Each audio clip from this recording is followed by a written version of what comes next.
الحمدللہ رب العالمین والصلاة والسلام علی خاتم النبیین اما بعد فاعوذ باللہ من الشیطان الرجیم بسم اللہ الرحمن الرحیم الصلاة والسلام علیک یا رسول اللہ وعلی آلک واصحابک یا حبیب اللہ الصلاة والسلام علیک یا نبی اللہ وعلی آلک واصحابک یا نور اللہ۔ الحمدللہ عز و جل درود پاک پڑھنے کے بے شمار فضائل و برکات ہیں۔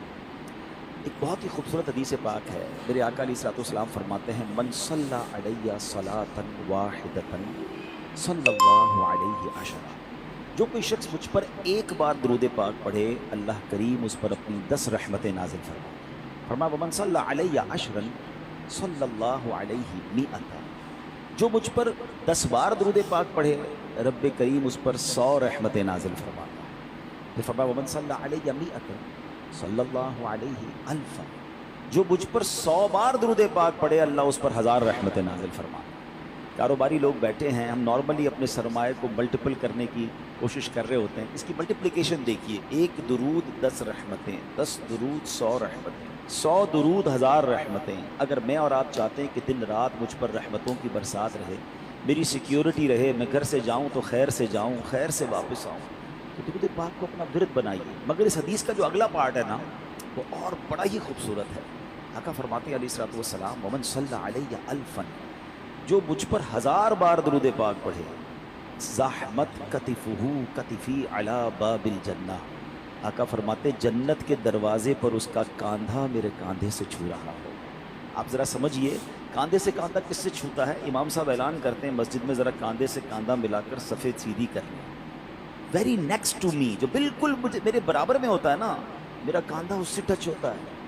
میں تو وہ امتی ہوں، وہ غلام ہوں جو تمنا رکھتا ہوں کہ آقا علیہ السلام اپنے پیچھے پیچھے جنت میں لے جائیں تو بھی میرا بیڑا پار ہے۔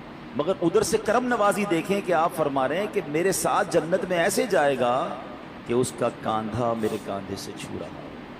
یہ ہے درود پاک۔ تو بہرحال درود پاک it's a beautiful way to spend your time with رحمہ ود برکہ، جتنا ہو سکے درود پاک پڑھتے رہیں۔ آئیے مل کر محبت کے ساتھ بآواز بلند درود پاک پڑھ لیں۔ صلو علی الحبیب صلی اللہ تعالی علی محمد صلی اللہ علیہ وسلم۔ 10 رمضان مبارک ہماری امی حضور ام المومنین حضرت خدیجۃ الکبریٰ رضی اللہ تعالی عنہا کا یوم بھی ہے۔ آپ کا وصال نبوت کے 10ویں سال 10 رمضان مبارک کو ہوا۔ یہ وہ عظیم ہستی ہیں، سبحان اللہ۔ میرے آقا علیہ الصلوۃ والسلام ان سے اتنا پیار فرماتے، اور نبی پاک علیہ الصلوۃ والسلام کو جس طرح انہوں نے سپورٹ کیا، یہ اسلام کے ابتدائی ایام تھے، یعنی ہماری خواتین کے لیے وہ رول ماڈل ہیں کہ اپنے شوہر کے ساتھ برتاؤ کیسا ہونا چاہیے، اور اسپیشلی ٹف ٹائم میں آپ طیبہ، طاہرہ، زاہدہ، صدیقہ، اور آپ عظیم ہستی ہیں کہ نبی پاک علیہ الصلوۃ والسلام کی جو پہلی زوجہ ہیں وہ آپ ہیں، اور جب تک آپ نبی پاک علیہ الصلوۃ والسلام کی زوجیت میں رہیں میرے آقا علیہ الصلوۃ والسلام نے کوئی دوسرا نکاح نہیں فرمایا۔ ایک اور خوبصورت بات کہ پیارے آقا علیہ الصلوۃ والسلام کی تمام اولاد میں سوائے حضرت ابراہیم کے جتنی اولاد ہے وہ سب حضرت خدیجۃ الکبریٰ رضی اللہ تعالی عنہا سے ہے، اور سبحان اللہ رہتی دنیا کے سیدوں کی نانی جان جو ہیں وہ حضرت خدیجۃ الکبریٰ رضی اللہ تعالی عنہا ہے۔ جنت المعلیٰ میں آپ کا مزار شریف موجود ہے، مکہ مکرمہ میں۔ اللہ تربت حضرت خدیجہ پر اپنی کروڑوں رحمتوں کی بارش نازل فرمائے، اور ان کے صدقے ہماری مغفرت فرمائے، اور ہماری ماؤں بہنوں کو ان کی سیرت سے اپنی زندگی میں امپلیمنٹیشن کرنے کی توفیق عطا فرمائے۔ چونکہ بات خاندان نبوت کی ہوئی ہے، اور سبحان اللہ آئیے اسی خاندان کی نسبت سے میں ایک بڑا ہی ایمان افروز آپ کو واقعہ سناتا ہوں، جس ایک واقعے میں ہم سب کے لیے بہت کچھ ہے۔ ماجرا یہ تھا کہ مولا علی شیر خدا کرم اللہ تعالی وجہ الکریم کے گھرانے میں 5 افراد تھے، بی بی فاطمہ خاتون جنت، حضرت امام حسن، حضرت امام حسین، اور ان کا ایک غلام تھا، اس کا نام تھا حارث۔